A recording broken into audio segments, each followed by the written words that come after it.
আজ বানাচ্ছি কাতলা মাছের পাতুরি। কাতলা মাছের পাতুরি বানানোর জন্য আমি কাতলা মাছের পেটি নিয়ে নিয়েছি, একটু নুন আর অল্প একটু ভিনিগার মাখিয়ে রেখেছি এটাকে। আর নিয়ে নিয়েছি পোস্ত, কালো সর্ষে আর 3 কোয়া বড় বড় 3টে কোয়া রসুন আমি এখানে ব্লেন্ডারে ব্লেন্ড করে নিয়েছি। আর নিলাম শুকনো মশলার মধ্যে নিয়েছি ঝাল লঙ্কার গুঁড়ো, হলুদ আর একটুখানি ফিশ মশলা। ফিশ মশলাটা আমি অনলাইন থেকে কিনেছি। এগুলোকে মিশিয়ে নেব। আর দিয়ে দিচ্ছি নুন, মাছে যেহেতু নুন লাগানো আছে আমি অল্পই দিচ্ছি নুন এখানে। আর দিয়ে দেব সর্ষের তেল।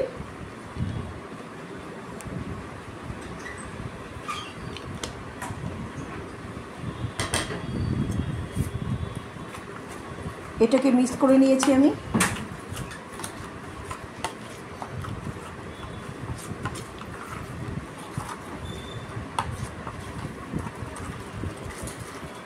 আর এটা করার জন্য আমি লাউ পাতা নিয়ে নিয়েছি। লাউ পাতাগুলো ধুয়ে আমি রেখে দিয়েছি, এভাবে বড় বড় লাউ পাতাগুলো আছে। লাউ পাতাগুলো আমি ধুয়ে রেখে দিয়েছি, একটা প্লাস্টিক ভরে রেখে দিয়েছিলাম, ওগুলো নিয়ে নিলাম।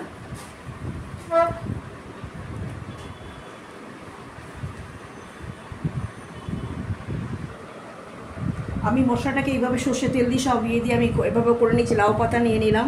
এবার এই মাছটাকে নিয়ে আমি মশলায় এরকম করে মাখিয়ে নিলাম। মাখিয়ে নেওয়ার পরে আমি পাতায় দিয়ে দিচ্ছি।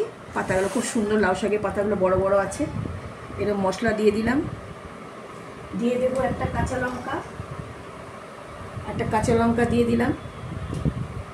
তারপর দিয়ে দেবো অল্প একটু সর্ষের তেল।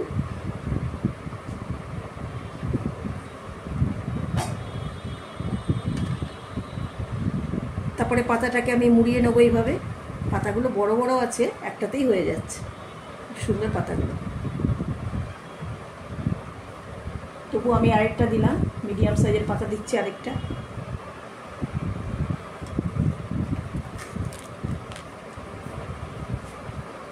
আমি এখানে কোনো সুতো দিয়েও বাঁধছি না, টুথপিকও লাগাচ্ছি না।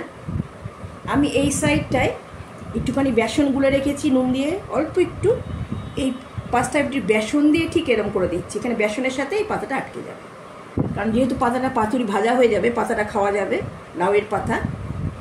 আমি বেসন দিয়ে এটাকে আটকে দিলাম। বেসন দিচ্ছি বলে পাতাটা একটু বড় লাগছে, একটু অগোছালো লাগছে, কিন্তু আমি কোনো সুতো দিয়ে বাঁধলাম না, কোনো টুথপিকও লাগালাম না।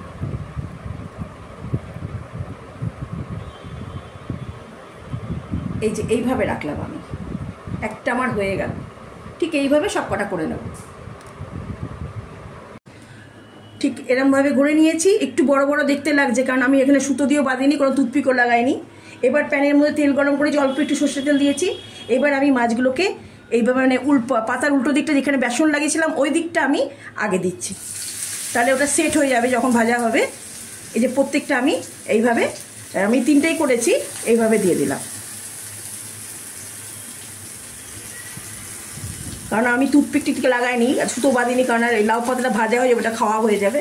আমি যেটা করি আমি দিয়ে দিলাম। এবার আমি এটাকে ঢেকে দেবো এই সাইডটা হোক।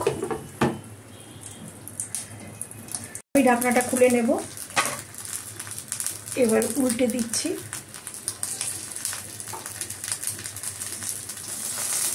একদম পাতাটা সেট হয়ে গেছে। বেসন দিয়েছিলাম অল্প একটু, খুব সামান্য, আমি 2-3 চামচ বেসন গুলেছিলাম নুন দিয়ে।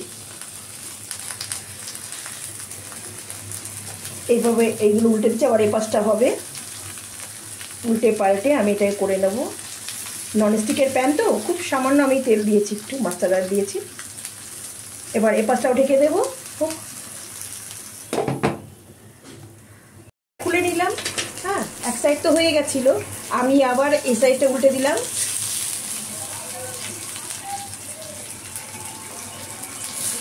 এই যে বাহ, কি সুন্দর হয়েছে।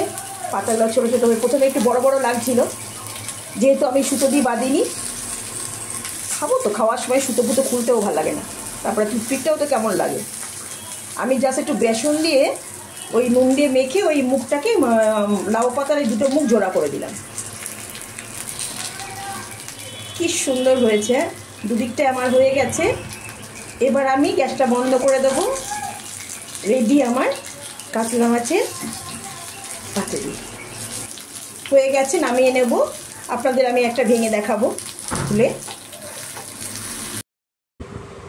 আমার কাতলা মাছের পাতুরিটা হয়ে গেছে, আমি উঠিয়ে নিয়েছি। আমি একটা খুলে দেখাচ্ছি, বেশ বেসন দিয়ে একদম সুন্দর। এখানটা আমি কিন্তু বেসনটা আমি ছোটো স্পুনে 3 স্পুন নিয়েছিলাম, আর বেসনটা একটুখানি ওর থিকনেসটা ছিল একদম যেমন গাম হয় না ওরকম করে নিয়েছিলাম।